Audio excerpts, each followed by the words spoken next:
வானத்தில் கருடன் வட்டமிட பந்தலராஜா பல்லாக்கோட சாமிகளின் சரண கோஷத்துல நம்ம ஐயப்பனின் ஆவரண பெட்டி அசைஞ்சு வர்ற அழக பாருங்க சாமி. பொன்னாவரணம் திருவாவரணம் பெட்டி வருவதை பாருங்கள். பந்தள நாட்டிலிருந்து கிளம்பி பவனி வரும் பொன் ஆபரணம், பந்தள குமரனின் சந்தன மேனியை அலங்கரிக்கும் பொன் ஆபரணம், பொன்மலை கரிமலை பூங்காவனங்களை சுற்றி வரும் பொன் ஆபரணம், பம்பை நதிக்கரை ஓரத்திலே தங்கி வரும் பொன்னாபரணம், பொன்னாபரணம் திருவாபரணம் பெட்டி வருவதை பாருங்கள்.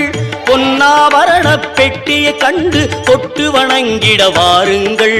சுவாமிமார்களே ஐயன்மார்களே ஐயன்மார்களே சுவாமிமார்களே